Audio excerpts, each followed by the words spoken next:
C'était Olivier qui devait y avoir. Allez. Eh ben, on va pouvoir démarrer. Hop. C'est ça. Alors, l'ordre du jour là, donc, de la réunion là, ce soir, on va faire une rapide présentation de l'association. Ensuite, on évoquera l'étude du CEREMA et de SNCF Réseau. On vous fera part des commentaires et des observations à la fois de l'association, mais aussi d'observateurs, d'ingénieurs, de consultants, de citoyens sur les premiers éléments qui ont été mis à disposition. Et puis sur la dernière partie, la partie donc débat, questions, réponses. Sachant qu'entre la présentation de l'association et l'étude du CEREMA, on reviendra rapidement sur le contexte que vous connaissez pour la plupart. Donc l'association, on va rappeler qu'elle a été, ça a commencé déjà le 25 septembre 2020 avec la création du collectif. C'était le collectif Clermont-Ferrand, Saint-Étienne, Lyon, Clermont-Ferrand, Thiers-Boin, Saint-Étienne, Lyon. Le 25 septembre 2021, ici même, un an après la création du collectif, il a été décidé de se créer en association. Et le 1er février 2022, publication au journal officiel, donc qui nous confère le statut d'association loi 1901. Aujourd'hui, on a environ 80 adhérents. Il y a 10 administrateurs qui composent le conseil d'administration et 2 coprésidents, donc Frédéric Mans et moi-même, Pierre-Olivier Messner.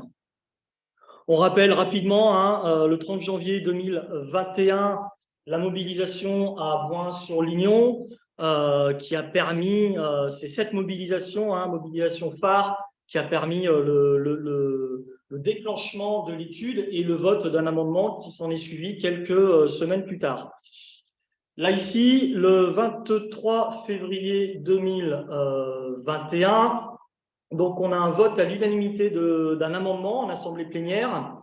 Et là, le président de région demande une étude indépendante. Alors, normalement, là, on a un petit son.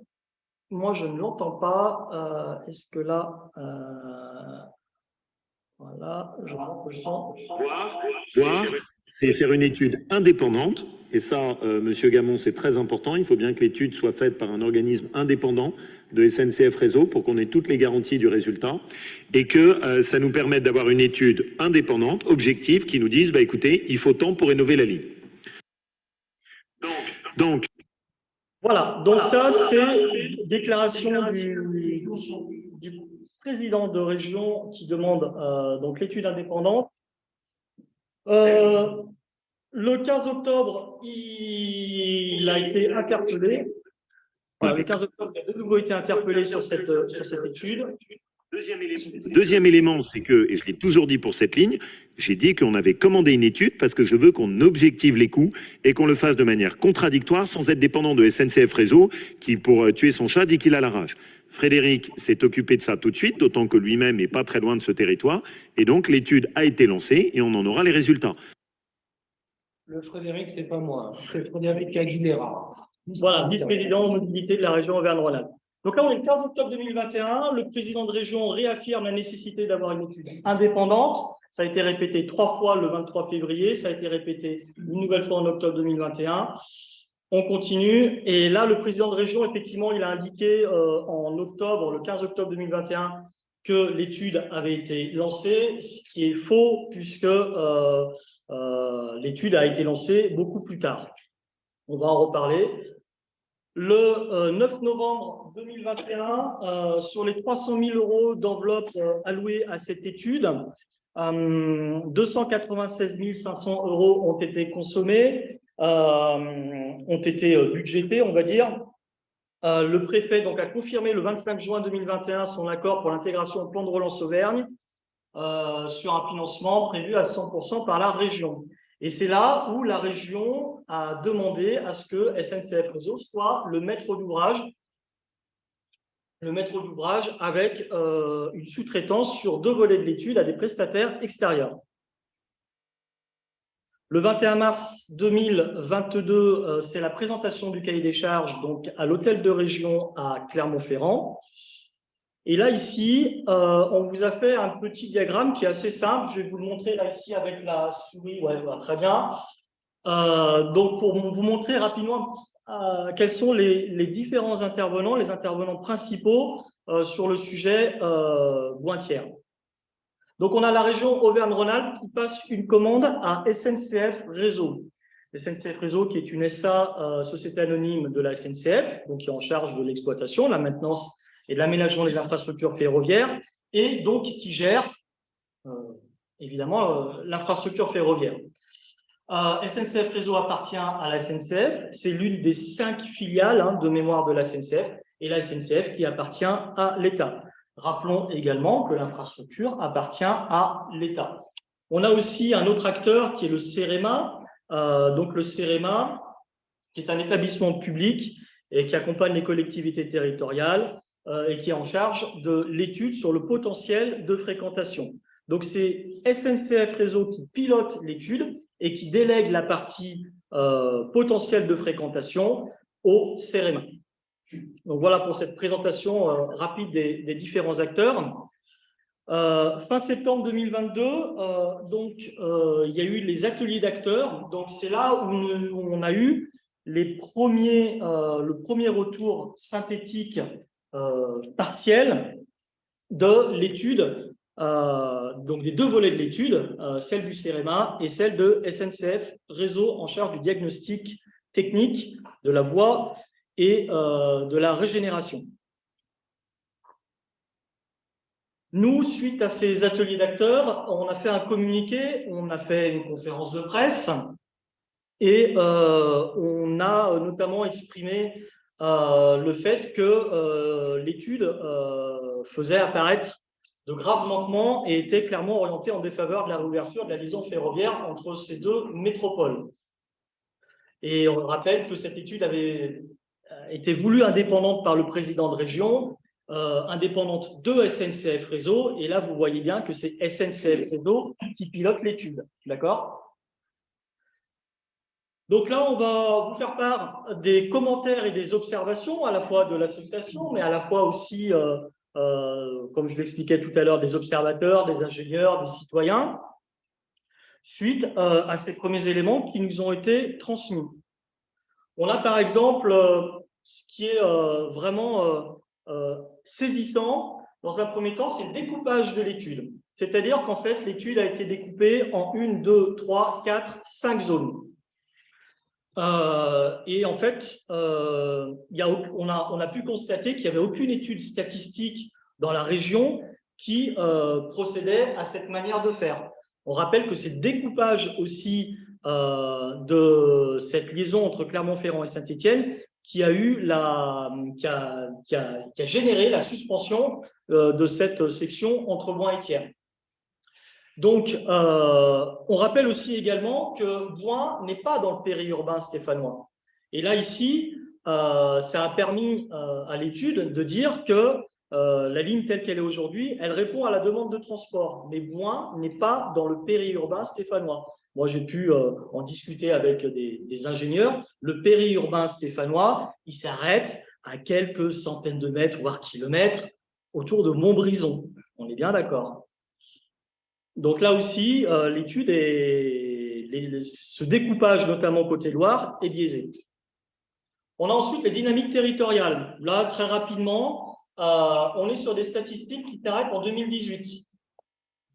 Donc, on ne tient pas compte de la récente période de retour en zone rurale, du télétravail, du retour à la campagne, on va dire, puisque l'étude s'arrête en 2018. Et puis aussi, autre fait important, c'est que dans cette étude, on tient compte de la période 2005 à 2016. 2005 à 2016, c'est le moment où l'offre ferroviaire a commencé à se dégrader, notamment 2005. Le point de départ, c'est autour de 2005. Donc forcément, les éléments qui vont sortir seront là aussi faux, puisqu'on va intégrer une dizaine d'années de dégradation de l'offre ferroviaire et d'attractivité, donc du territoire. Et d'où la fameuse question, c'est vraiment la question centrale, qui est de s'interroger si, au contraire d'être un constat de désertification, la zone baptisée dans l'étude Forez, ce qu'ils appellent le Forez, c'est la partie bointière, si cela n'en est pas plutôt la cause. On a aussi l'étude qui indique une forme d'autosuffisance dans le Forez, mais une fois de plus, c'est ce que je viens d'expliquer, est-ce que cette autosuffisance, elle est choisie ou elle est subie, faute de transport en commun fiable et efficace? N'est-il pas temps de rééquilibrer le territoire? On rappelle aussi quand même un article de la loi d'orientation des mobilités de 2019 qui demande à ce que la région Auvergne-Rhône-Alpes et l'État doivent y appliquer le principe d'égalité de traitement des citoyens en matière de mobilité et d'équité territoriale. On a là ici, alors je ne vois pas bien parce que j'ai ma petite barre, voilà,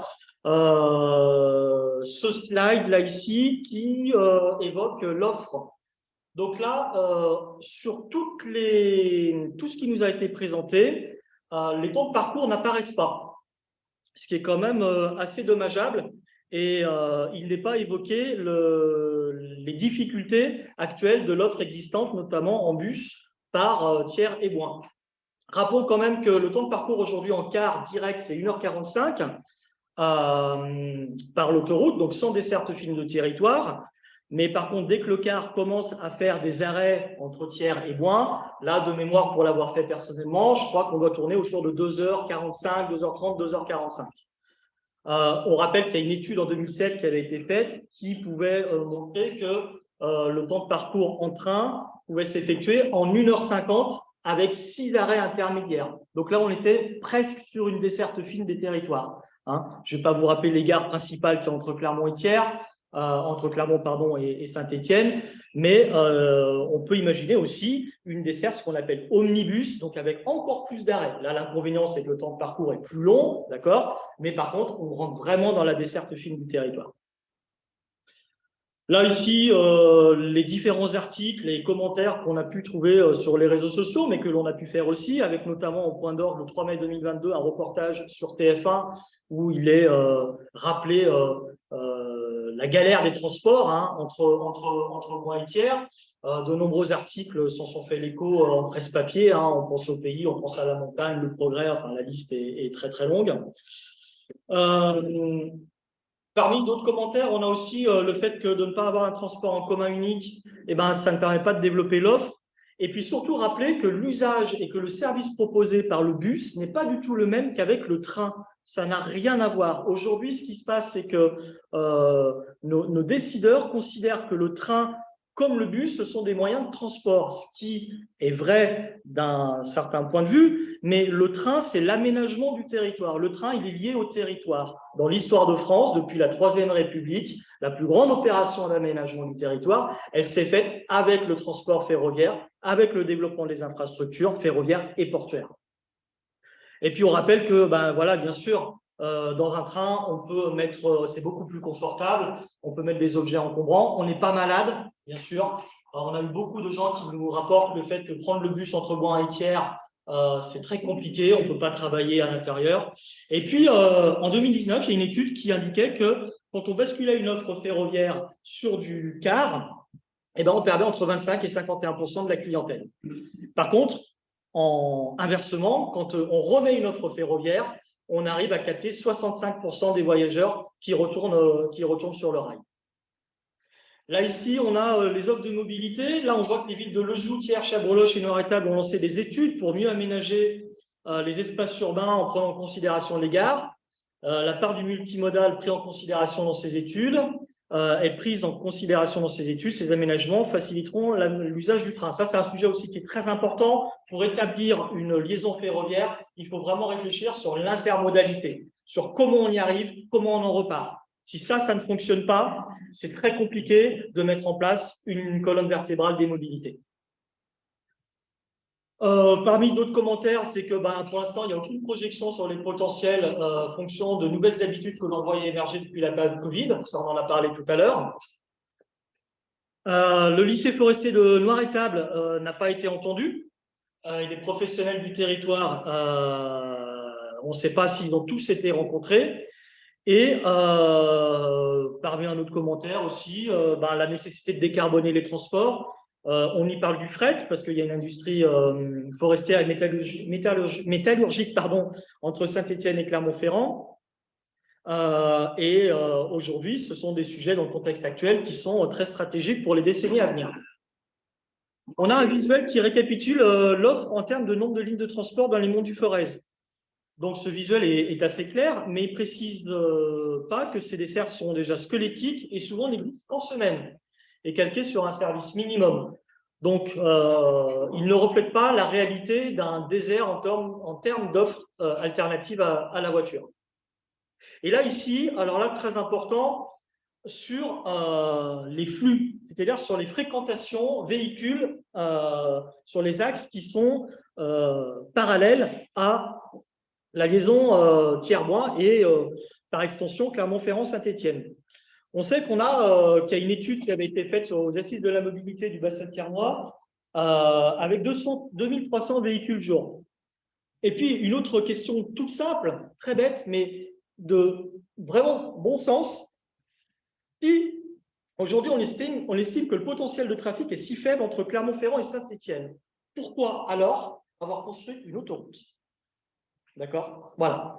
Aujourd'hui, on sait qu'il y a 24 000 véhicules jour qui circulent entre Clermont-Ferrand et Saint-Étienne, avec plus de véhicules, bien sûr, au niveau des métropoles. Je crois qu'on est vers 80 000 au niveau de Saint-Étienne. On doit être un petit peu moins autour de Clermont-Ferrand. Mais aujourd'hui, le CEREMA n'est pas en mesure de pouvoir nous donner ce qu'on appelle les origines-destinations. Donc, d'où partent les gens et d'où arrivent les gens sur l'autoroute. 24 000 véhicules jour, ça ne veut pas dire qu'il y a 24 000 véhicules qui partent de Clermont-Ferrand, ou alors 12 000 par exemple, et puis 12 000 de l'autre côté.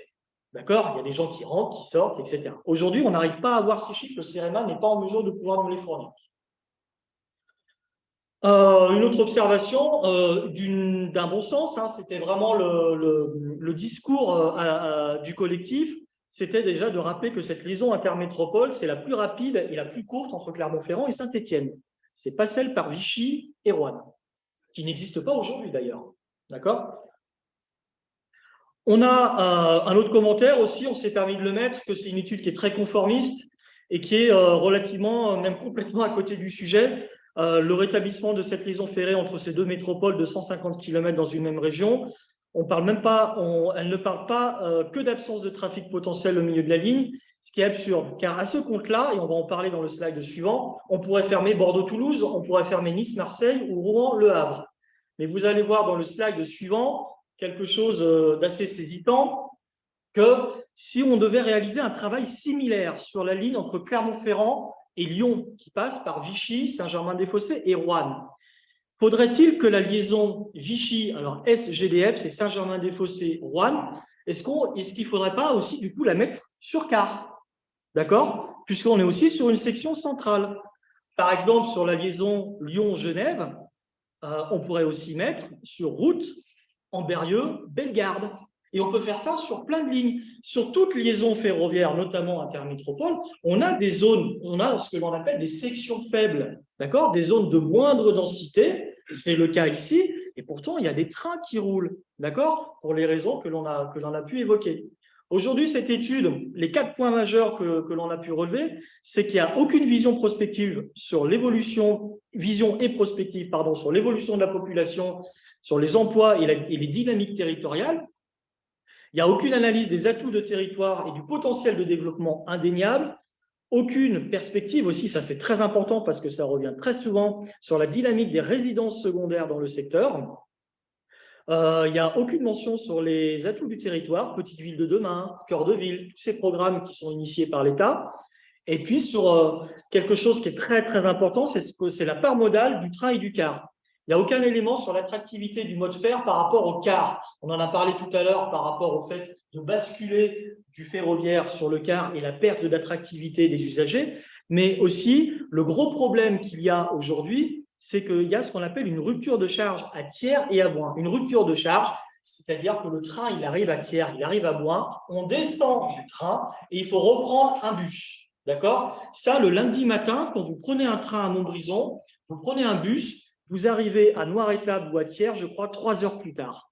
D'accord? Ça avait fait l'objet d'un article sur le pays. Donc, en moyenne, quand il y a une rupture de charge, donc on perd 30% de fréquentation. Et ça, c'est très, très important de le signaler. Et le CEREMA, lui, n'en parle pas à ce jour. D'accord ? Voilà pour cette partie présentation donc, et les principaux éléments, les principales observations qu'on a pu relever par rapport à ces premiers éléments qui nous ont été transmis fin septembre.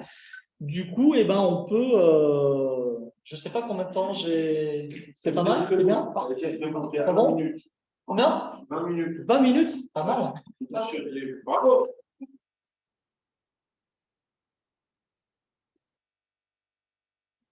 Eh ben, on va pouvoir passer au... Comment on procède? On fait sur Tu nous. peux arrêter ton partage, ça nous permettra Ah de ouais. faire les interruptions. D'accord, ok.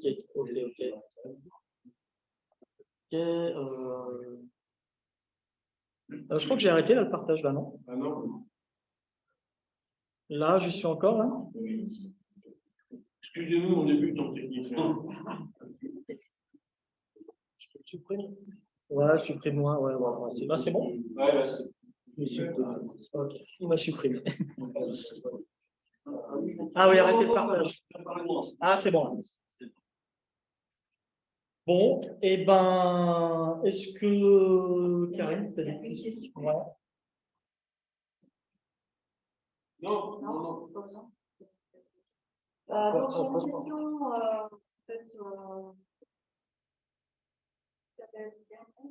à propos de l'A89, ne pas accéder à la demande de réouverture du tronçon ferroviaire par le président de région n'est-elle pas liée au seul fait qu'il faut maintenir les recettes de la société d'autoroute?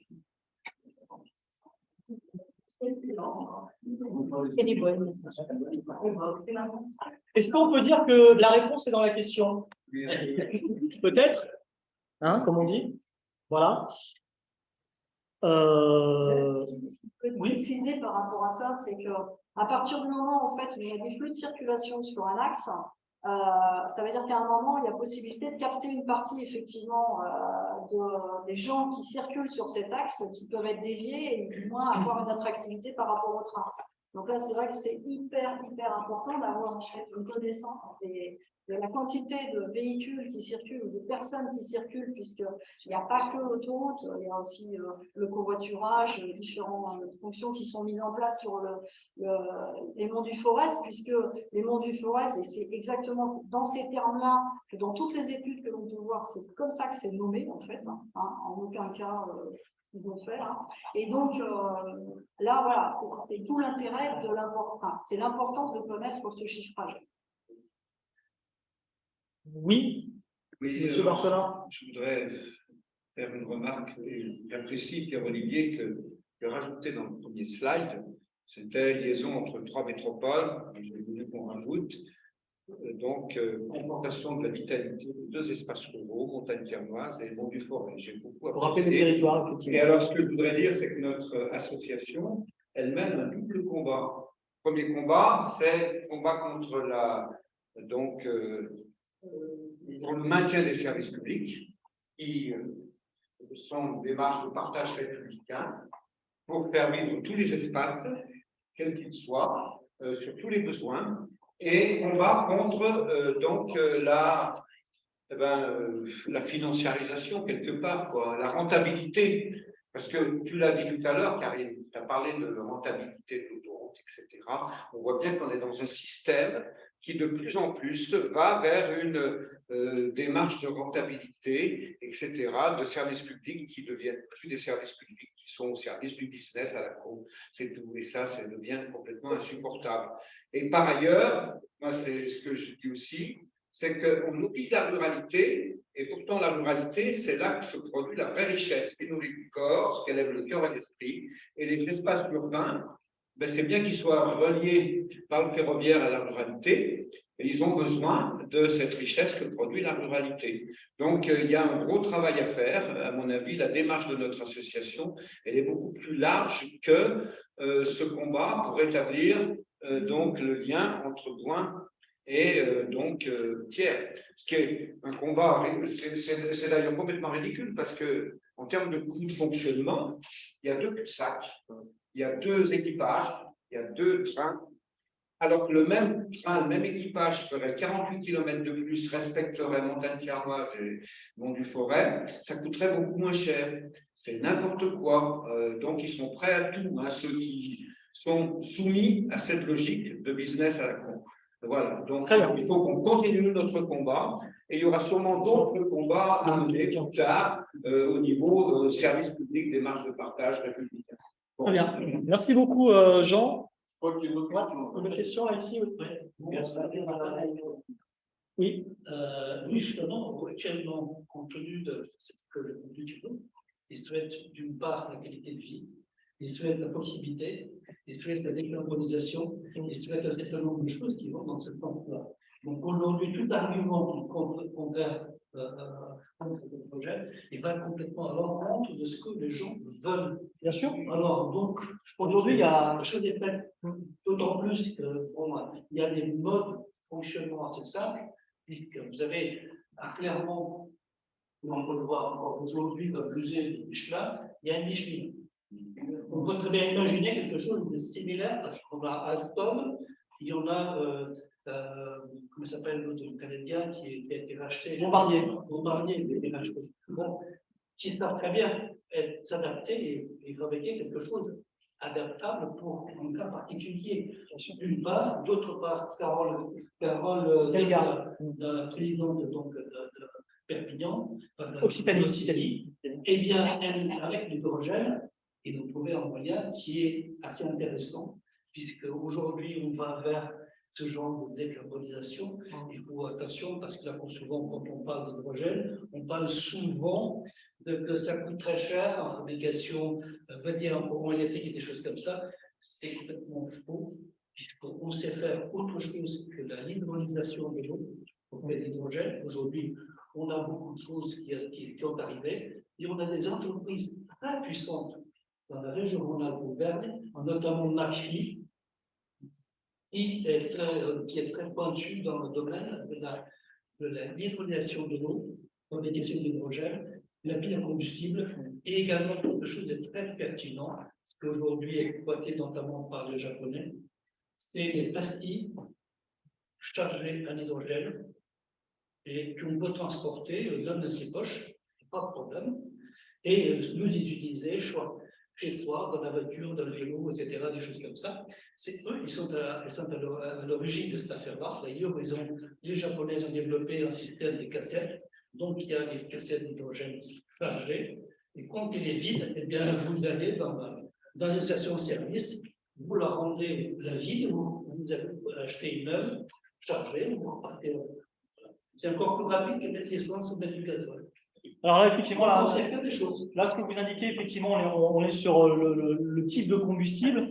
Là, effectivement, il fait un grand débat. Aujourd'hui, nous ne nous appartient pas pour le moment de prendre position sur, etc. On rappelle juste que le train, par essence, ça veut dire, le train par nature, pardon, est un mode de transport écologique. D'accord? Parce que l'adhérence du rail sur la roue, à masse égale, c'est 6 à 12 fois moins de consommation d'énergie que la route. D'accord? Donc, le train par nature, il est écologique. Il n'est pas écologique depuis qu'il y a un bouleversement, qu'il y a une prise de conscience énergétique avec le réchauffement climatique. Il est écologique depuis que le train existe. Même en diesel. On peut le rendre un peu plus écologique avec le projet. On est d'accord. Il y a un carré. Oui. Deux choses. D'abord, les gens qui sont au bout d'Internet ont un petit peu du mal à nous entendre. Donc, quand vous prenez la parole en salle, merci de vous lever, ce que vous avez fait, et merci de parler fort. Voir si vous osez, merci de vous rapprocher des micros. La deuxième chose que je voulais dire, et là, j'interviens plus comme technicien, mais comme membre de l'association du train, c'est qu'alors que le CEREMA est en train de faire une étude comptable de la réouverture de cette ligne, nous proposons un projet de territoire. C'est-à-dire que nous proposons le moyen de revivifier cette vallée entre Boin et Thiers, avec tout ce que ça apporte aussi entre Saint-Étienne et Clermont-Ferrand, pour s'arrêter là.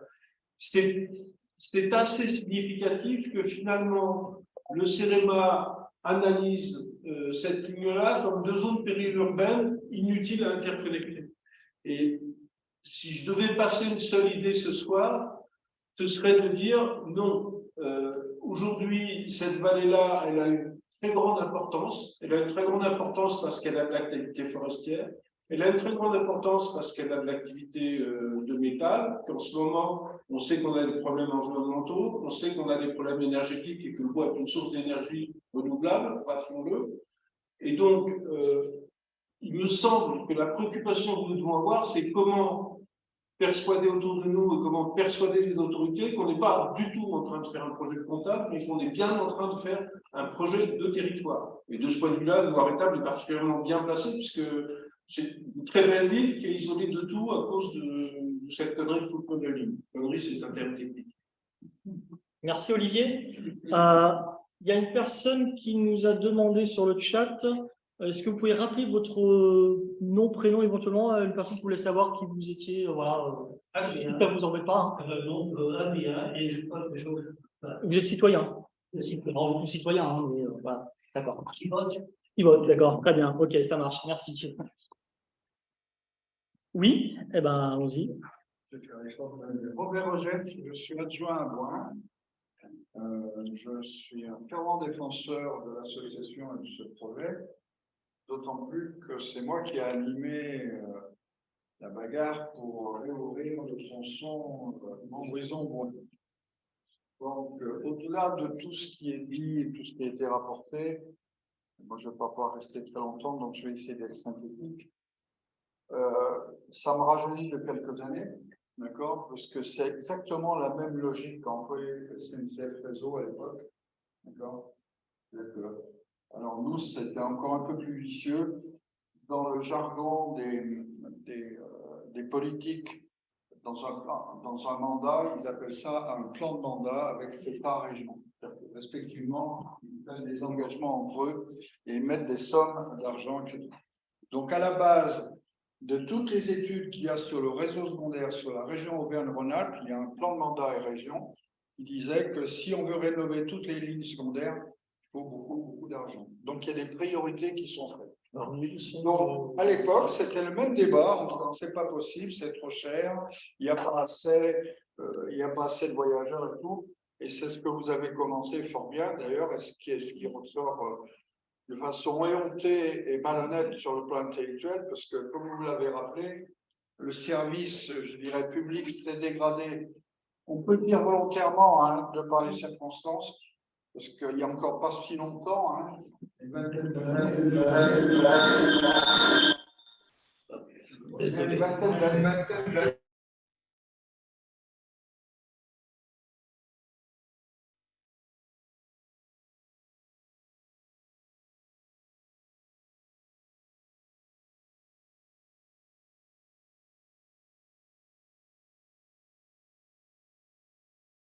Du village, comme je dis souvent. Moi, je ne suis pas surpris des conclusions.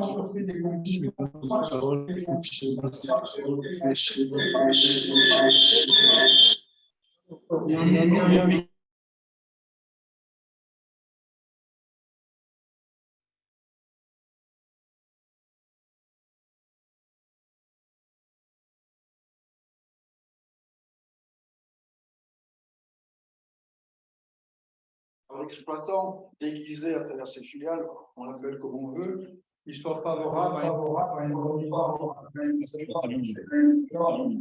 alors même si ça va se faire.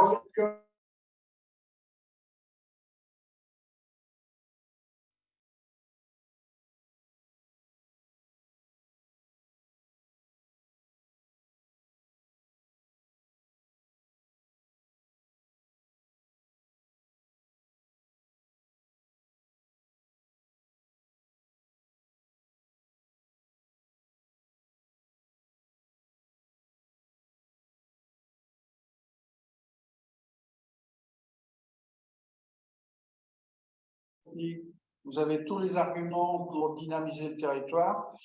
Moi, il faut vraiment, on en discute souvent avec Karine, il faut réellement qu'on trouve des hommes politiques significatifs, et non pas des petits élus comme moi ou des adjoints, pour que ça soit porté au plus haut niveau avec une forte volonté. D'accord? Mais par contre, il faut que les hommes politiques soient non pas au service de leur ego, mais au service des citoyens, au service de notre société, et je dirais même au service de notre humanité. L'action publique doit accompagner notre devoir d'humanité via nos valeurs républicaines. On est bien d'accord sur le fond. Ah oui. Mais on a plusieurs opportunités. On a les élections sénatoriales qui arrivent l'année prochaine. Donc, même si dans un ego pour être élu, ben, il faut saisir ça comme une opportunité. Donc, il faut se servir de tous les gens qui veulent être élus pour pouvoir dire, ben, mouillez-vous sur notre projet. D'accord? Pas oublier l'aspect innovation technologique parce que c'est un véritable enjeu. Simplement, sur le plan technique, quand on est élu, je fais un petit commentaire, c'est très difficile aujourd'hui de mettre en place des projets. Il faut des autorisations, il faut des réunions, etc. C'est très compliqué. Et il faut plusieurs années. L'avantage qu'on a sur un réseau qui existe aujourd'hui, comme celui-ci, même s'il a été dégradé, s'il a été exploité en autre état, si demain vous avez réellement une volonté politique de le remettre en route, vous n'avez pas besoin d'autorisation. Vous avez juste à trouver des financements pour le remettre. Ça a l'air de rien ce que je veux dire, mais c'est quand même gagner une sacrée étape. Donc ça, c'est mon deuxième commentaire, d'accord? Et le troisième commentaire, il faut réellement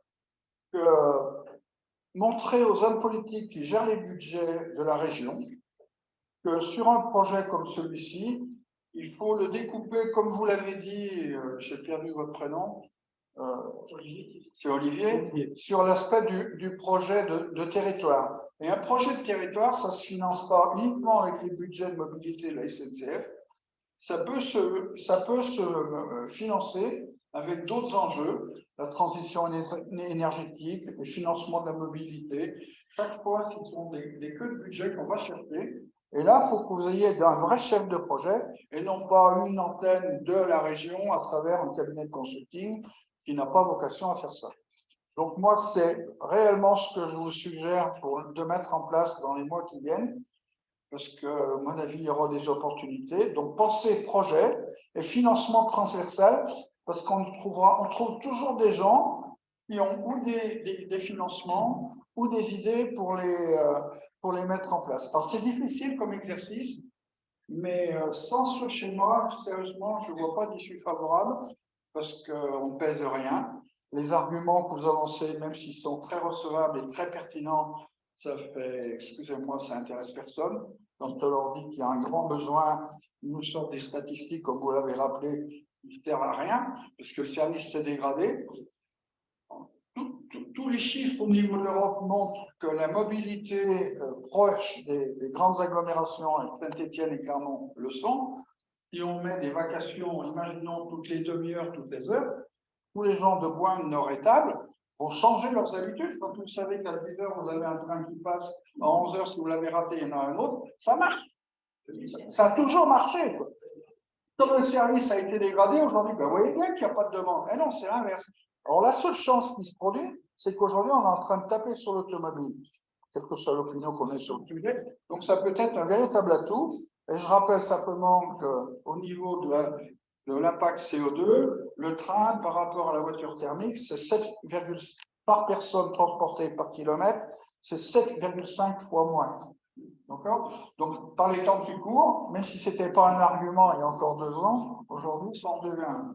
Bon, tout ce verbiage pour vous dire que on va en rediscuter de Paris parce qu'on en discute souvent. J'espère qu'on va trouver, si vous, dans votre environnement, vous connaissez des ingénieurs, des chefs de projet qui sont intéressés par ce genre de projet, ben, à mon avis, il faut qu'on monte une petite équipe et qui soit le relais de ce que vous faites très bien au niveau associatif en termes de com, mais il faut lui donner une autre dimension parce que là, on est dans un scénario où on n'a aucune issue parce que c'est pipé politiquement et c'est mort.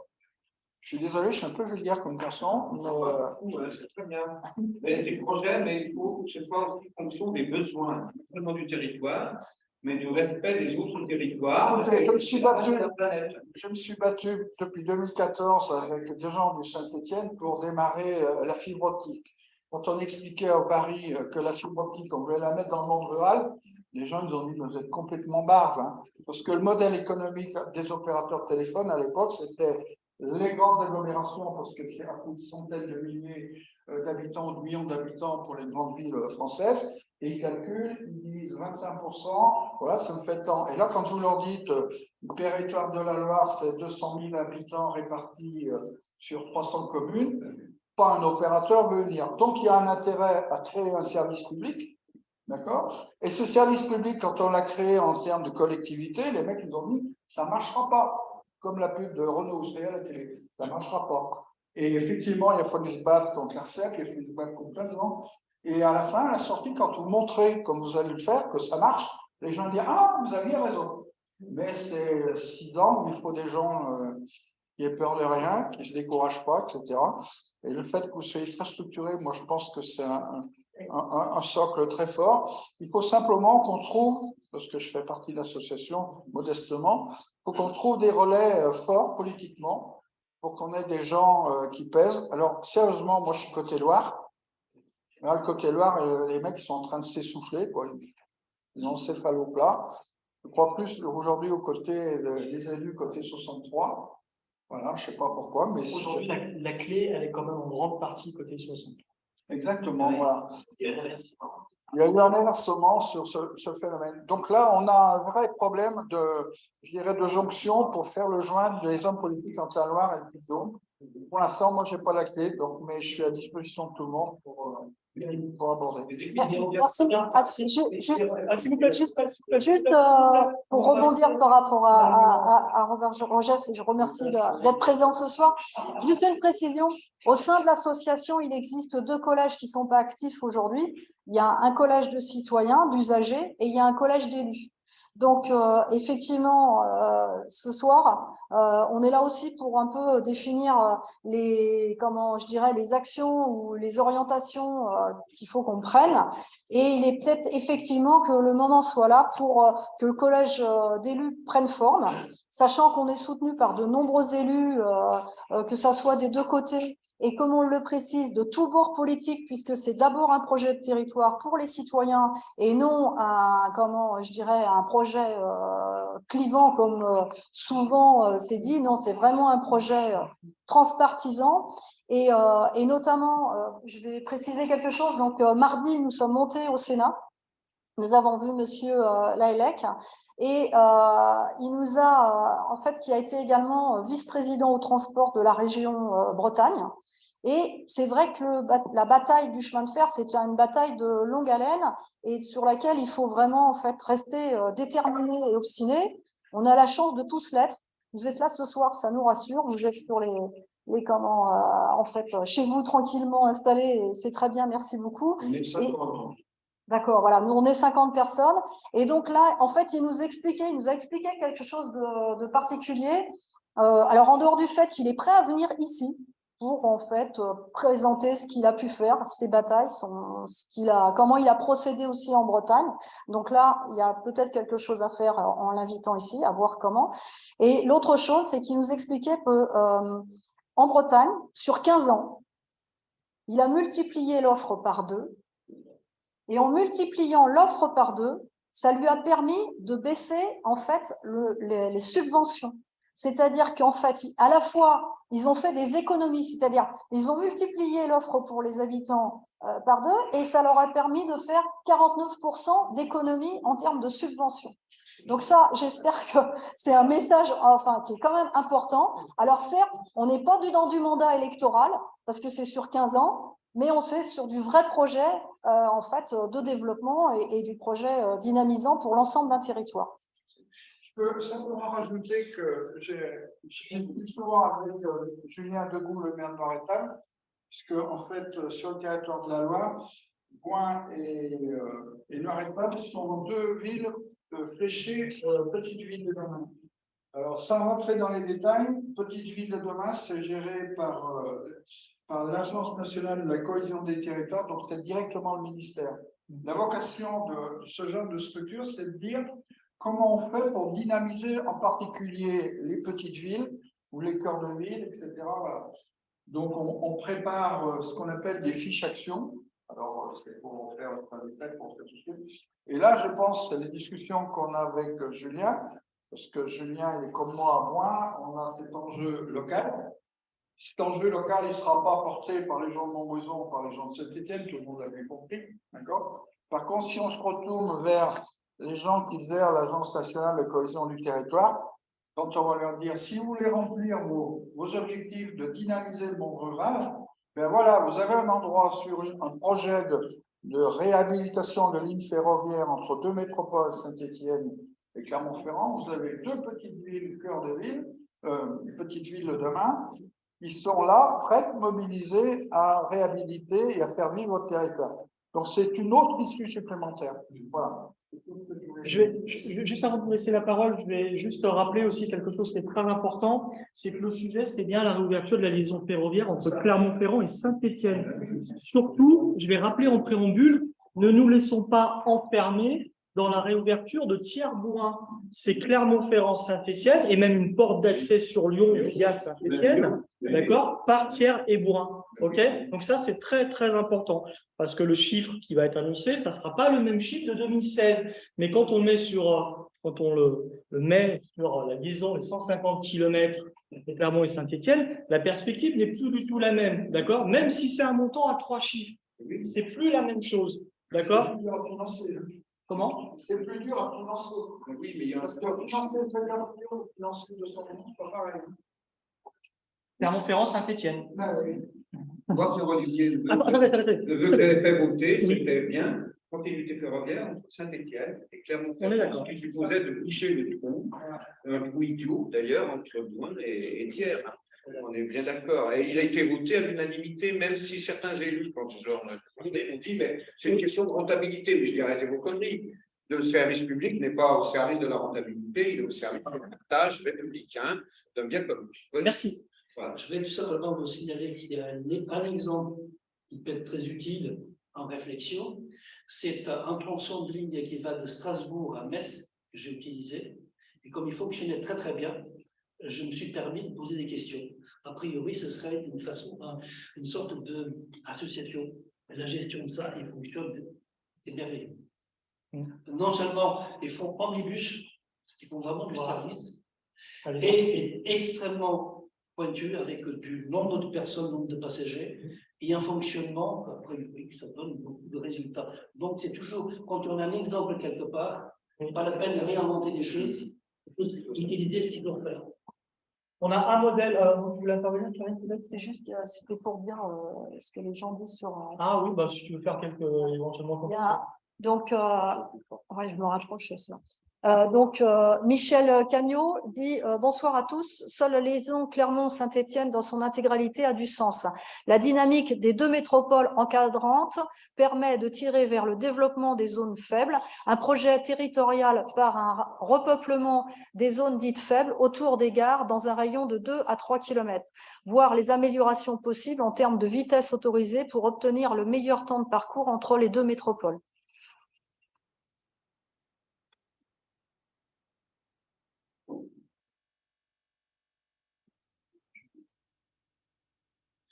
Alors, il y a un autre commentaire de Christian Roy qui dit « Quand il était Premier ministre, Castex a remis en route sa ligne en 15 jours. Une LDFT ne peut fonctionner qu'avec un vrai cadencement et une grande amplitude. » LDFT, ligne de desserte fine du territoire. Ce débat est passionnant. Après, lâchez rien. Jean-Paul Olive dit c'est politique, c'est certain, mais il faut souligner l'importance écologique du train. De plus, la ligne Bourrin-Thiers est superbe d'un point de vue touristique. Marie-Paul.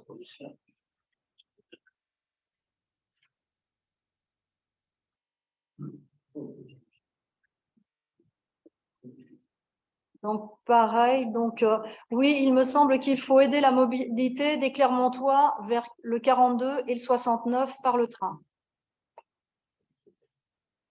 La rentabilité est un faux débat car la route coûte infiniment plus cher que le train.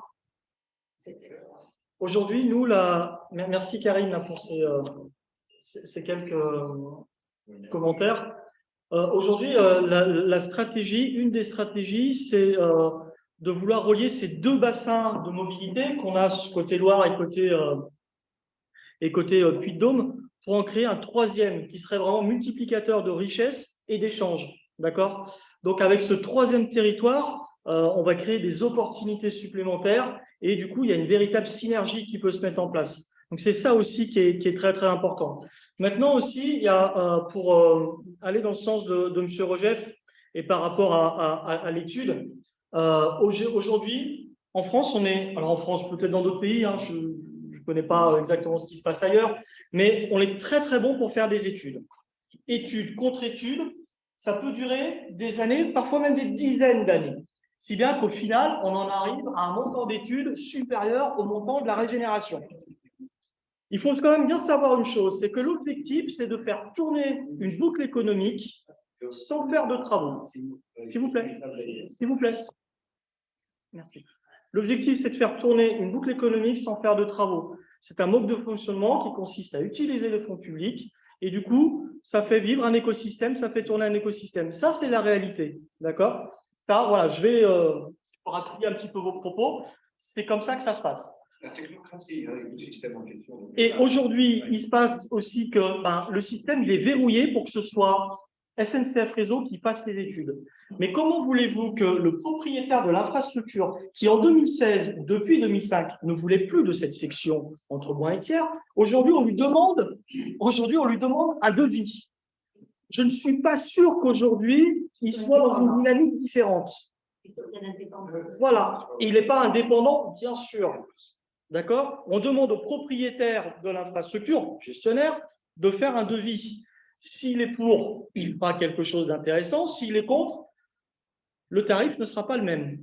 Mais après, on peut toujours discuter avec un montant de régénération 3 fois supérieur à ce qui était prévu en 2016. C'est possible. À condition de financer l'étude soi-même.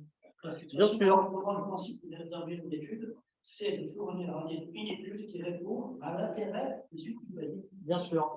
Maintenant, ce qu'il faut savoir aussi, c'est que SNCF Réseau, c'est la seule structure qui possède l'ensemble des données techniques fiables. Donc, sous cet angle-là, c'est quand même très intéressant que ce soit SNCF Réseau parce qu'ils sont les seuls à avoir toutes les données disponibles de la ligne. Un autre bureau d'études indépendant aurait un peu plus de difficultés. Il pourrait faire un chiffrage, mais ça sera un chiffrage, on va dire, un petit peu plus approximatif. Là, on espère que le devis qui sera présenté par SNCF Réseau soit détaillé, d'accord, pour qu'on puisse bien mettre en face de chaque poste le montant de la régénération. Je ne voudrais pas vous décevoir, mais il faut démystifier la chose, hein, parce que quand on dit que les SNCF qui les possèdent, on est quand même dans un monde qui est de plus en plus standardisé, des outils qui se ressemblent un peu partout. Faire un ballast, n'importe quelle entreprise de BTP digne de ce nom, c'est faire un ballast. Non. Donc on n'est pas obligé. Non, mais je suis d'accord, il y a des nuances. Enfin, il n'y a pas matière, si vous voulez, à multiplier les prix par 10. Derrière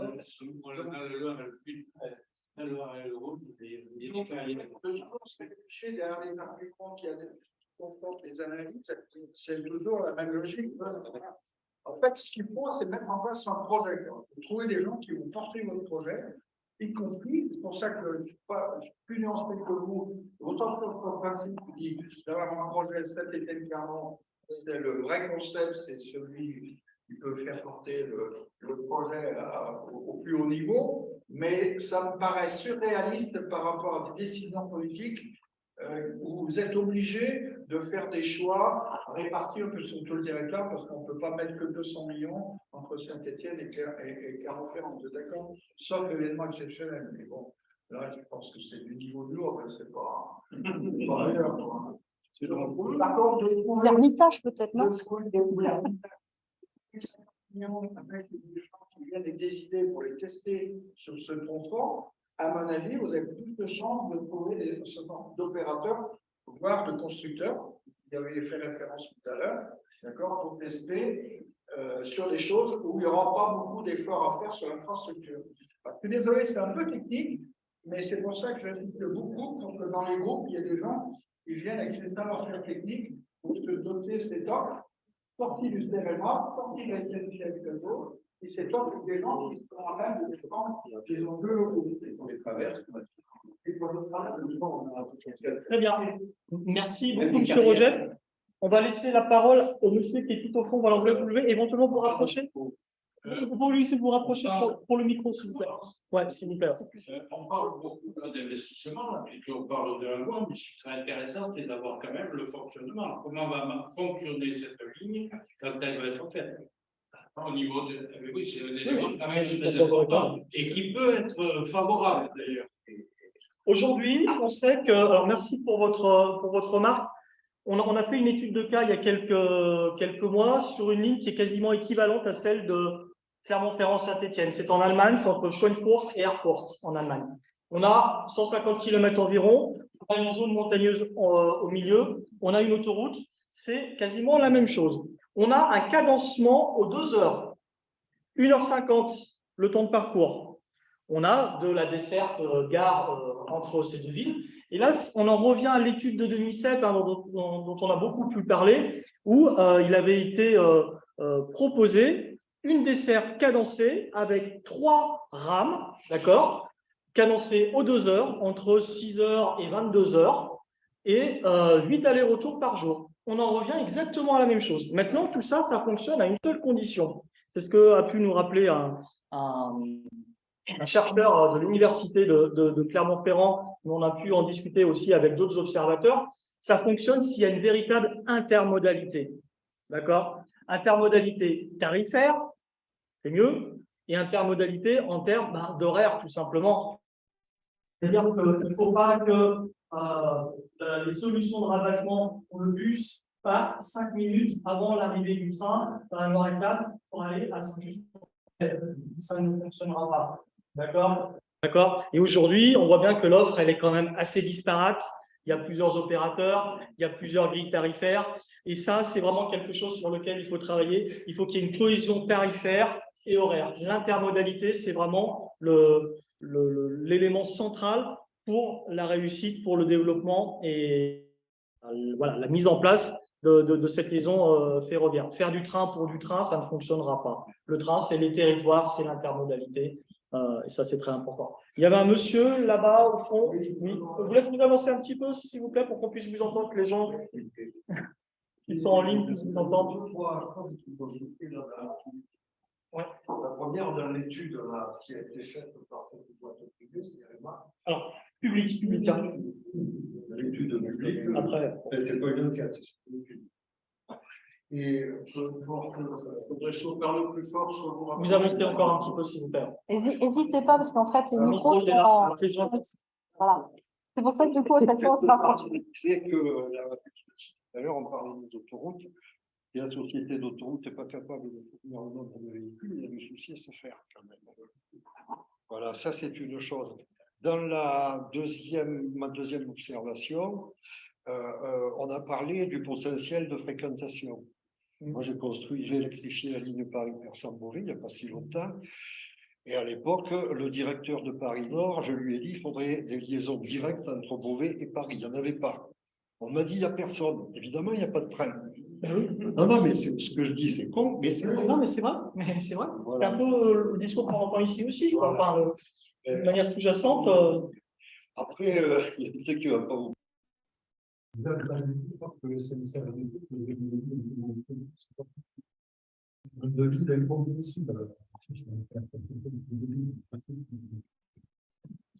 C'est M. Jeff qui n'est pas bien d'accord. Oui, mais non, mais c'est pas comme de l'électricité domestique où on dit au lieu de mettre 12 ampoules, on n'en mettra que 8. On ne peut pas faire autrement, c'est tout. Ou alors on arrive vite à des catastrophes comme sur le TGV Barcelone ou Perpignan. Je ne sais pas, je n'ai pas la référence, mais je vais avoir étudié les études sur le premier tronçon en raison de voie. Je peux vous dire que pour aller tout contrôler le nombre de voies, le nombre de kilomètres, dans les tableaux Excel, je veux dire, il y a parfois des erreurs aussi. Sur la masse, il peut y avoir quelques petites erreurs. Sur la alors oui, peu importe les erreurs, j'ai entendu dire SNCF Réseau ne voulait pas investir là-dedans, machin. SNCF Réseau, il investit l'argent que l'État lui donne, c'est tout. S'il en a pas, la région aussi. pour rejouer. Enfin, pour le terrain, on a région.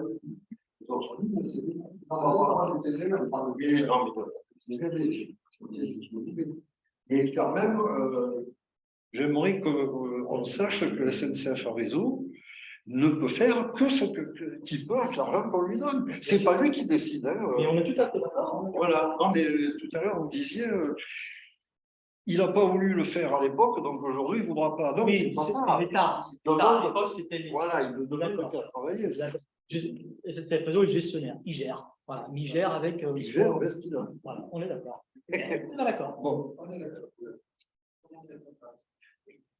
Oui, pour abonder par rapport à ce que vous venez de dire, comment en général le financement des SNCF Réseau sur un projet ferroviaire, c'est autour entre 6 et 7% hein, du montant global. Ils ne vont pas au-delà. Donc, c'est vraiment pas c'est pas eux qui déclenchent en fait. Hein. Ils contribuent, mais ce n'est pas les déclencheurs, effectivement, il faut le préciser. Alors, pour préciser ce que dit Karine, hein, c'est effectivement ça. Le vrai chiffre, c'est 8,5%. Voilà. La SNCF Réseau peut aller jusqu'à 8,5% sur des projets de régénération comme le nôtre. Voilà.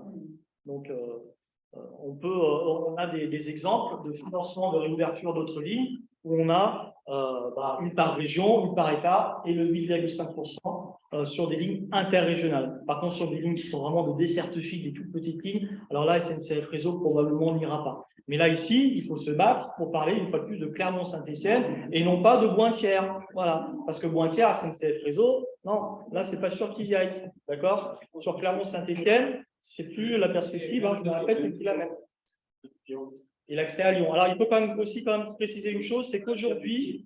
La clientèle, quand on a cassé la liaison directe avec Clermont et Lyon. C'est clair.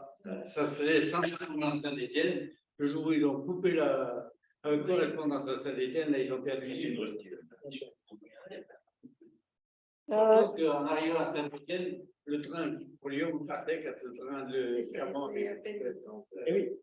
Alors, d'ailleurs, pour information, enfin, petit aparté, parce qu'on avait rencontré le vice-président au transport de la métropole de Saint-Étienne, et alors il nous avait expliqué qu'ils ont fait une demande. Alors, là, c'est quand même intéressant de le dire, c'est-à-dire qu'ils ont fait une demande pour que les gens de Saint-Étienne, lorsqu'il y a le TGV qui part pour Paris, qui est un direct Saint-Étienne-Paris, eh bien, puissent utiliser le TGV, en fait, comme un TER pour aller jusqu'à Lyon, puisqu'on sait très bien que la liaison entre Saint-Étienne et puis Lyon est saturée et que c'est compliqué. Eh bien, la réponse qui a été faite de SNCF, c'est qu'ils ne pouvaient pas rajouter un arrêt supplémentaire, enfin, vous ne pouvez pas rajouter un arrêt à Lyon parce que en fait, ça empêcherait le train direct Saint-Étienne-Paris d'arriver à l'heure. Oui, des arguments complètement fallacieux. Hein. Là, pour le coup, c'est vraiment des exemples là ici. C'est pour dire qu'en fait, les batailles se font un peu partout. Je veux dire, le vice-président de la métropole de Saint-Étienne se bat pour faire en sorte d'améliorer les conditions. Et là, c'est pareil. Alors, je continue sur une chose. Il y a donc Orbimob, qui est une association qui, en fait, nous accompagne aussi et soutient cette réouverture. Alors, moi, en fait, je les ai eus au téléphone, ils ne pouvaient pas être présents ce soir, donc ils s'en excusent. Il y avait deux choses qui précisaient, c'était qui serait intéressant, c'est par rapport, et ça on le savait dans le cahier des charges qui avait été présenté par la région, c'est qu'il y ait une étude complémentaire à celle de CEREMA, c'est-à-dire CEREMA fait une étude qui est comme elle est. Je veux dire, c'est du factuel par rapport aux éléments dont ils disposent. Mais sur la partie avenir ou sur la partie potentielle, on sait que, en fait, prospective, on sait que c'est un petit peu plus difficile. Enfin, là, ils n'auront pas le temps nécessaire pour le faire.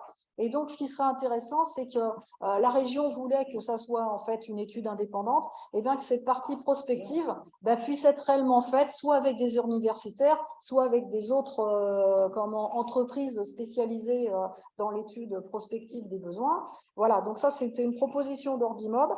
Et puis l'autre chose, c'est que là, aujourd'hui, l'hypothèse, c'est une régénération partielle ou une régénération totale. La position de l'association Le Train 63 42 69, c'est une régénération totale. Orbimode considère que c'est pareil, parce que si on fait une régénération partielle, c'est-à-dire par exemple aujourd'hui, ce qui a tendance à être dire, c'est jusqu'à la Monnerie de Montel, si le train va jusqu'à la Monnerie de Montel, ça va pas vraiment développer une dynamique au sein du territoire. Ça ne changera pas vraiment. Je veux dire, on n'aura pas plus de fréquentation, on n'aura pas plus d'élan, je dirais, tourné vers le train. Enfin, il ne se passera pas vraiment beaucoup plus de choses pour notre territoire. Donc voilà, ça c'était par rapport à Orbimob. Merci, Karine. Alors, effectivement, oui, allez-y. Pour votre information, quand on a financé la réouverture de Montbrison-Boin, les gens qui ont financé, c'était la région, 50%, le département, 25%, voilà, et Forêt. Et au départ, Saint-Étienne Métropole avait dit, pour reprendre les propos de Karine, c'est ce qui lui fait penser, nous aussi, on mettra quelque chose. Et au moment où il a fallu signer pour faire le chèque, ils ont trouvé une excuse fallacieuse pour se dégager. C'est le Forêt qui a compensé. Autrement dit, les communes. Le Forêt, c'est les communes aussi. Nous, quand on a... En fait, c'est la confirmation que les financements ils se font directement ou indirectement que par ce qui nous entoure en termes de collectivité, c'est-à-dire la région essentiellement. Les départements. Donc, pour trouver d'autres financements, il faut avoir d'autres scénarios. C'est l'idée que je voulais faire passer tout à l'heure. Merci. Juste pour information, quand on a rencontré le vice-président des mobilités à Saint-Étienne, moi, je lui ai posé la question, est-ce que vous soutenez la réouverture de la liaison Clermont-Saint-Étienne? Il nous a répondu qu'il soutiendrait en fonction du montant qui sera annoncé. Là, au moins, c'est fermé dès le départ. C'est pour ça qu'il faudrait faire et évidemment, c'est extrêmement intéressant. Oui, en plus, Lyon, qui n'ont plus de territoire pour développement économique.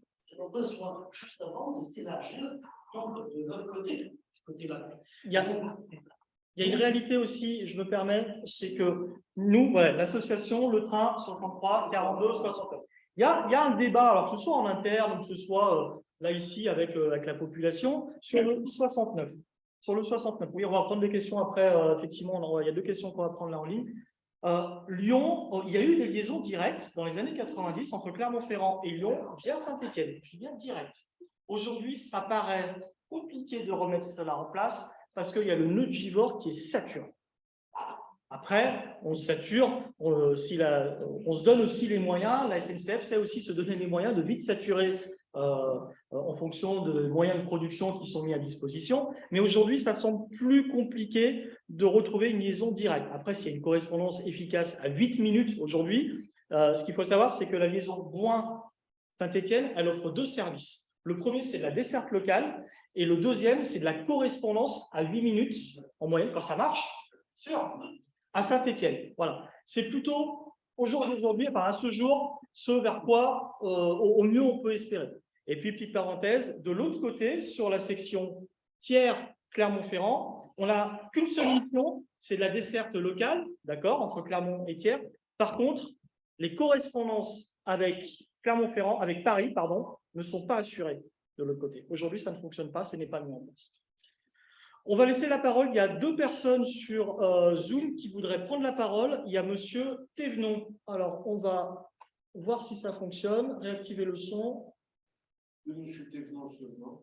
Oui, j'ai réactivé. Monsieur Thévenon, on vous laisse. Oui, bonsoir. Monsieur Thévenon de la FNOT. Je voudrais parler, moi, d'aménagement du territoire, parce que je crois que c'est un petit peu risqué de comparer, par exemple, les 2 lignes Clermont-Lyon par Saint-Étienne et par Vichy. Quand vous avez dit qu'entre Vichy et Roanne, on pourrait couper la ligne parce qu'il n'y a pas de potentiel, je crois qu'il ne faut pas concurrencer les 2 lignes. Elles sont complémentaires et elles ne desservent pas la même chose. D'autre part, quand on parle d'aménagement du territoire, enfin, à une époque où il y avait la DATAR, c'est-à-dire une direction qui s'occupait que de l'aménagement du territoire, les autoroutes du Massif central étaient des autoroutes d'aménagement du territoire, justement. Et donc, on ne tenait pas compte du potentiel. Quand on fait de l'aménagement du territoire, on ne tient pas compte du potentiel. On aménage le territoire et après, on voit si ça fonctionne, ça ne fonctionne pas. Mais je prends l'exemple de l'autoroute A89. Quand on a fait l'autoroute entre Clermont et Bordeaux, il y avait un potentiel très faible, notamment dans le Massif central.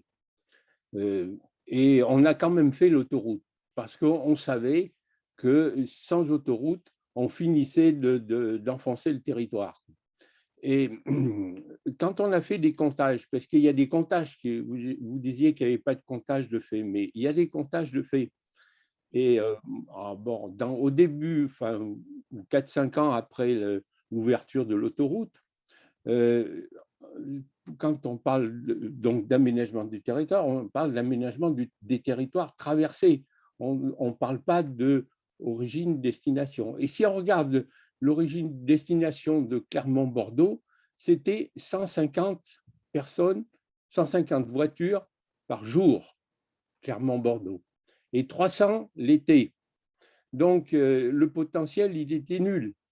Et donc, Clermont-Saint-Étienne, c'est pareil. Si on commence à dire que de bout en bout, il n'y aura personne, parce que c'est ce qu'ils disent avec le car. Moi, j'ai discuté avec un chauffeur du car Clermont-Saint-Étienne et il m'a dit il n'y a pas de clients. Bon, parce que c'est peut-être un car, mais le car Clermont-Saint-Étienne, il est aussi confortable que le train Clermont-Saint-Étienne, sauf si le problème des WC. Enfin, attendez. Pour le client lambda, nous, on raisonne parce qu'on raisonne qu'en ferroviaire. Il faut se mettre à la place du client qui veut aller de Clermont à Saint-Étienne. Non, mais on est d'accord sur l'aménagement du territoire. Le car, il n'aménage pas le territoire. Mais le confort sur autoroute, il est pratiquement identique, sauf le problème des WC. Bon, d'accord. Montez avec votre vélo. Oui, non mais, quant à l'aspect touristique de la ligne, l'autoroute est aussi touristique que le train.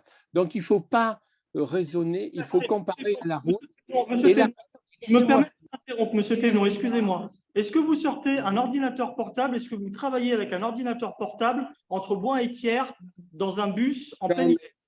Ce que j'ai dit, c'est anecdotique. Il n'y a pas photo. On est mieux dans le train que dans le car. Mais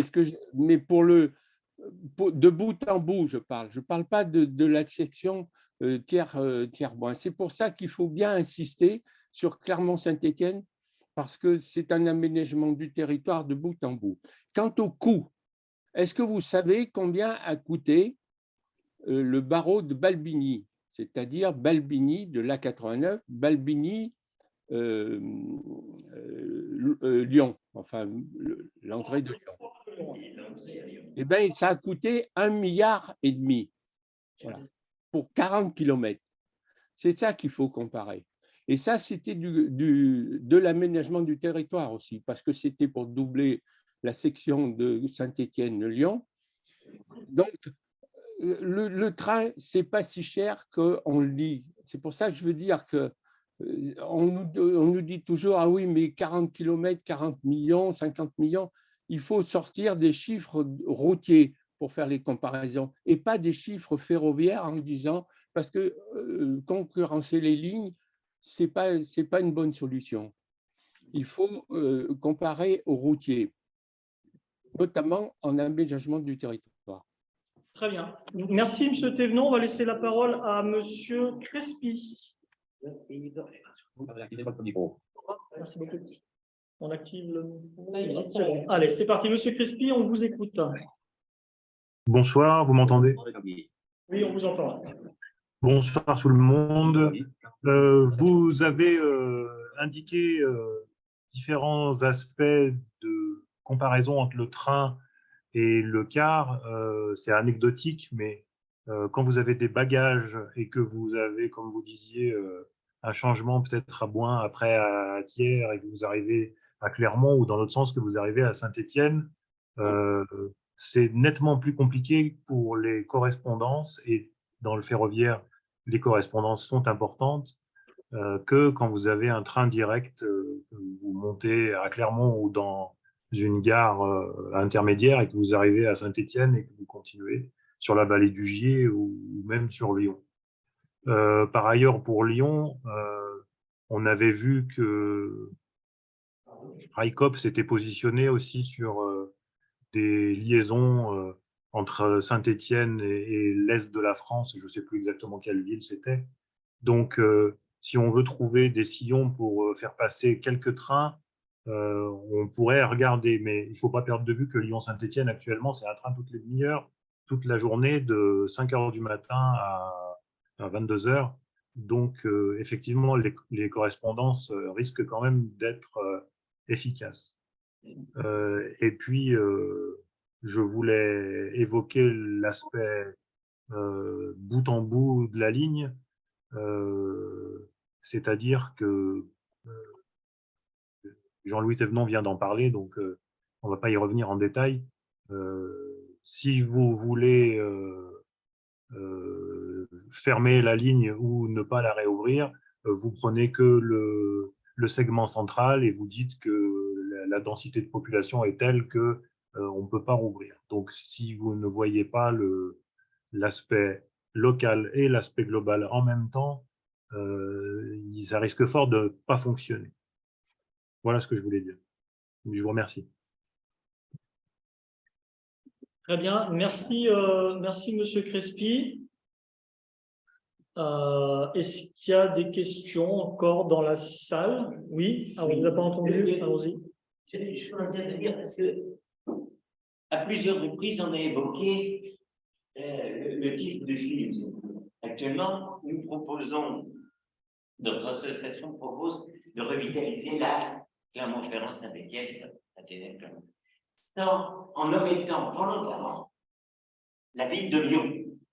Parce que pour avoir correspondu avec l'adjoint au transport de la région Auvergne-Rhône-Alpes, M. Aguilera, qui est également maire de Vichy, Vichy est quand même sur un axe plus important que celui que nous défendons entre Clermont-Ferrand et Lyon. Parce que vous avez Clermont-Ferrand, Vichy, je passe sur les lignes de Lyon, Vichy, après Vichy, actuellement, l'arrêt suivant, c'est Roanne, Tarare et Lyon.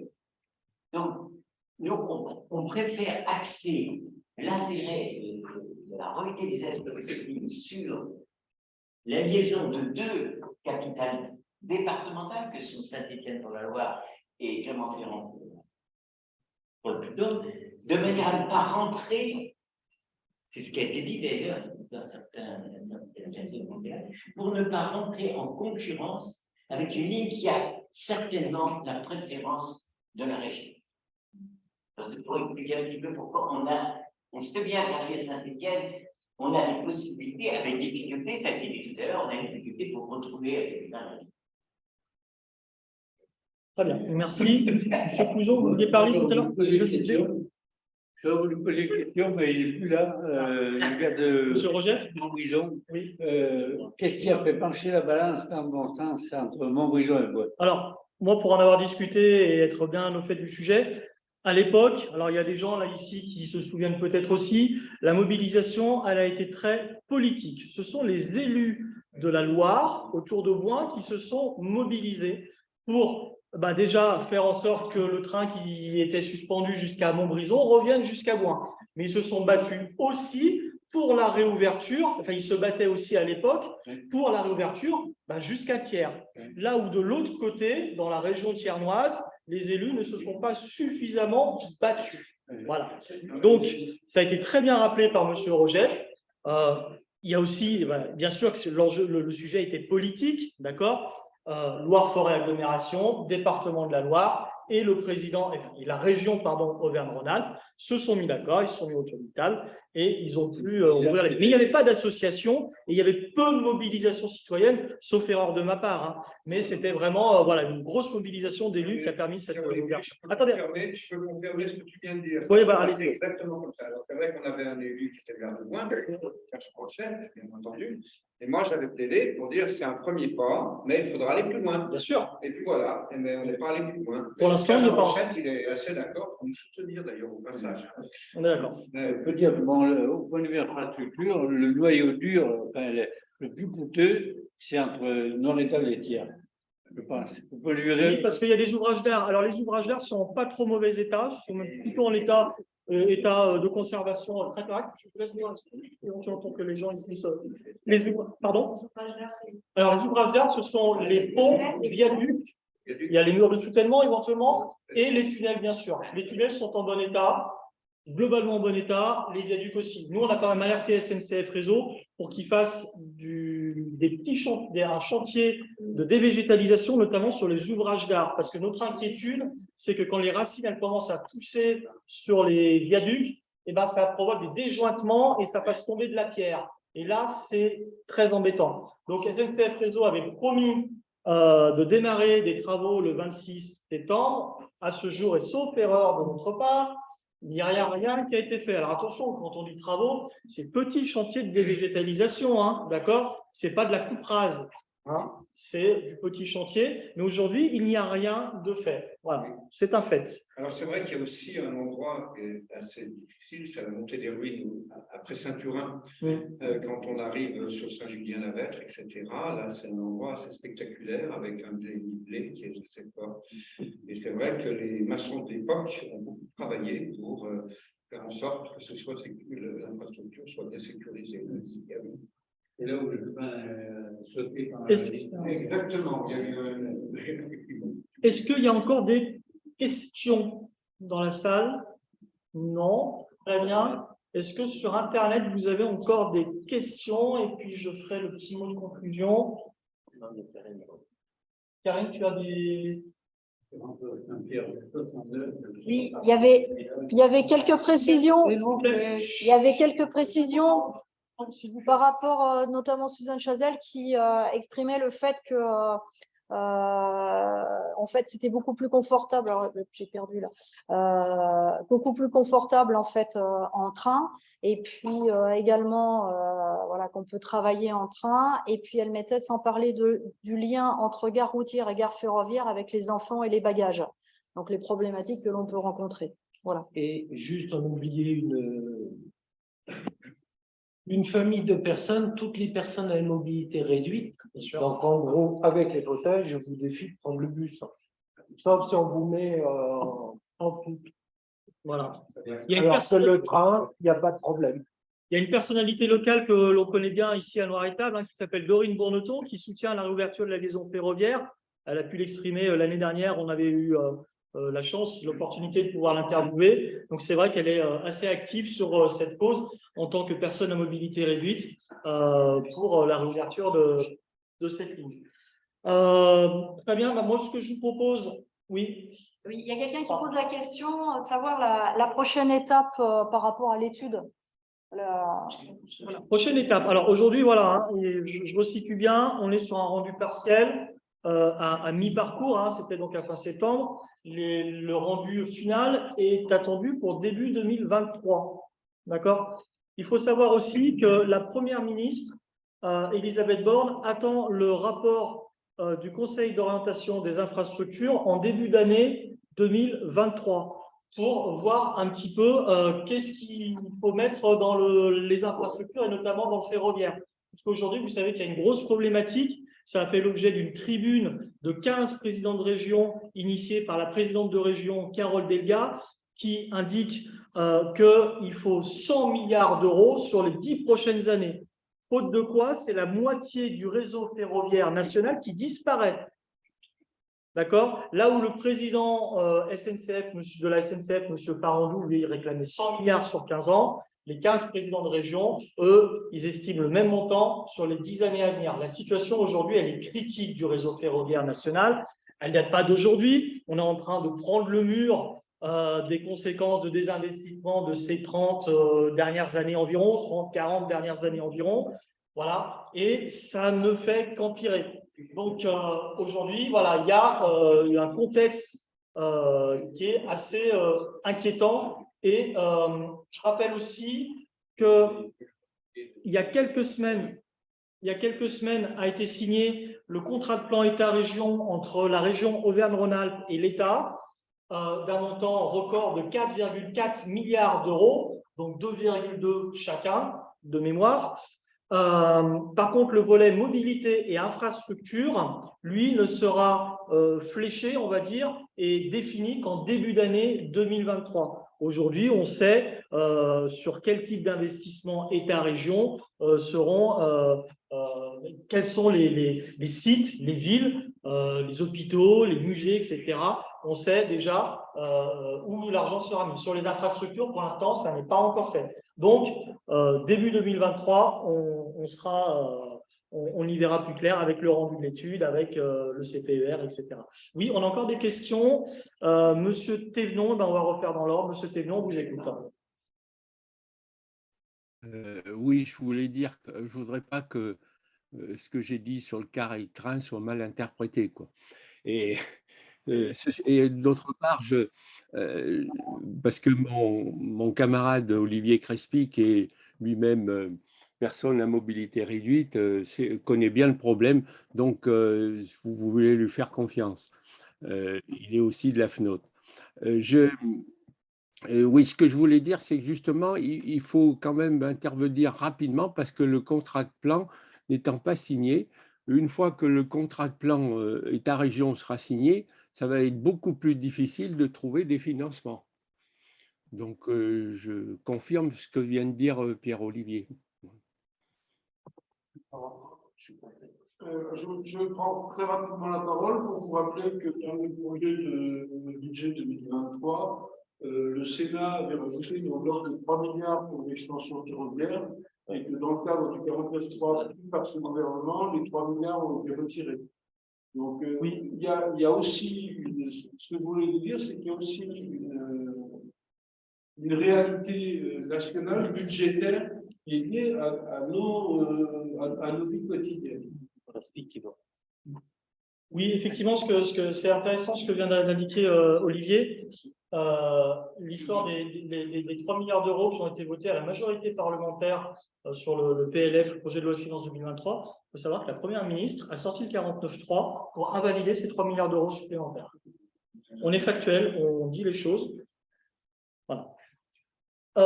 Une autre question de monsieur.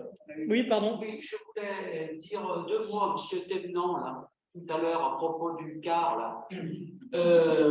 Il est impossible, absolument impossible, si on prend le car à Noir-Étable, d'avoir la bonne correspondance à Saint-Étienne.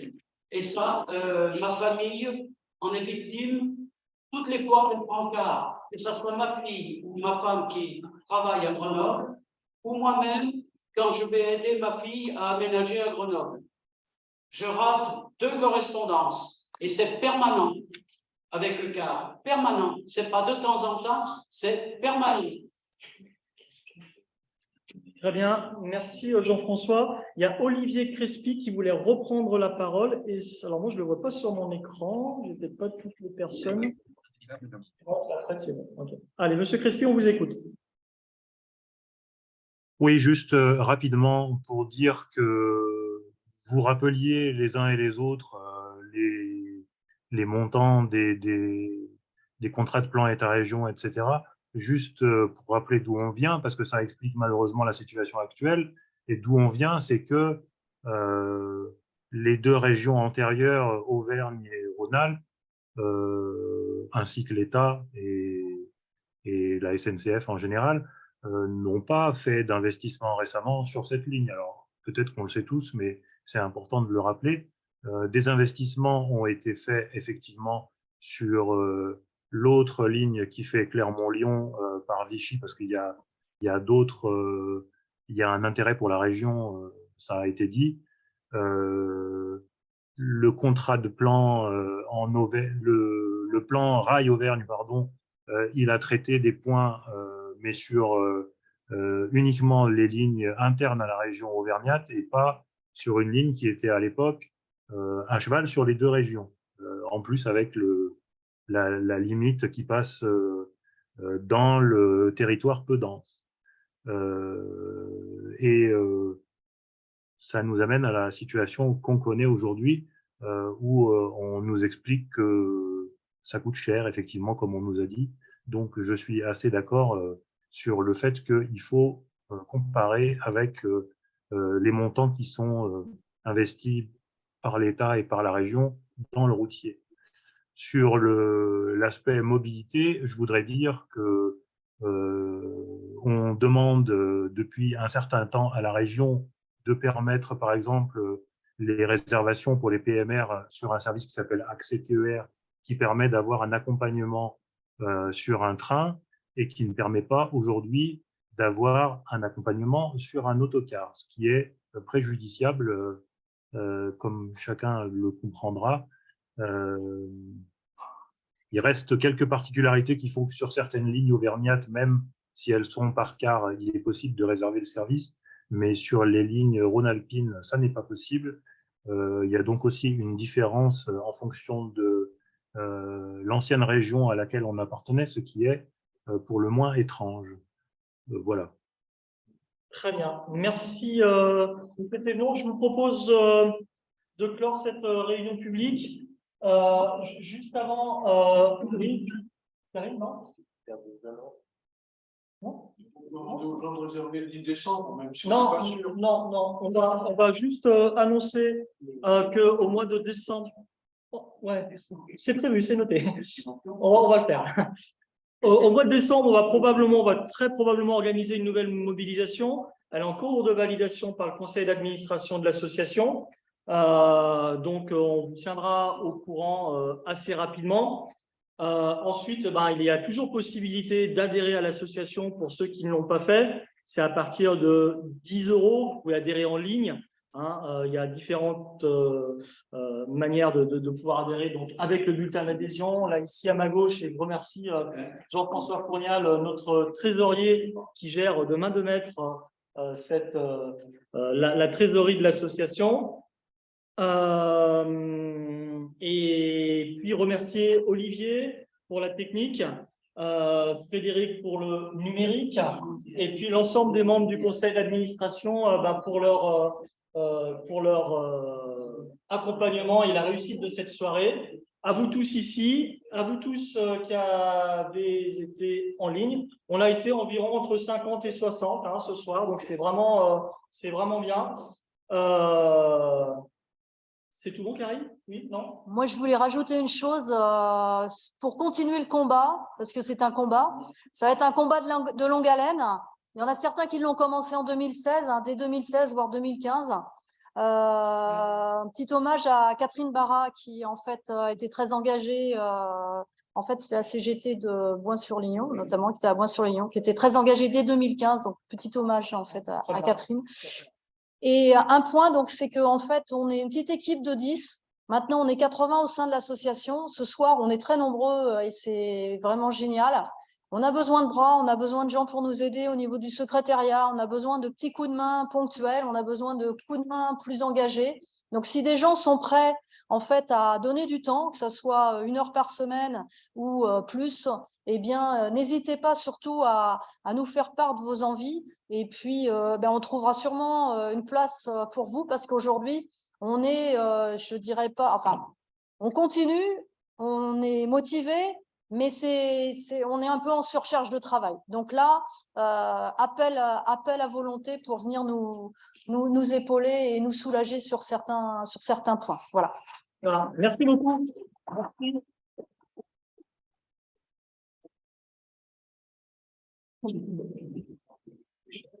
Ça, c'est bien.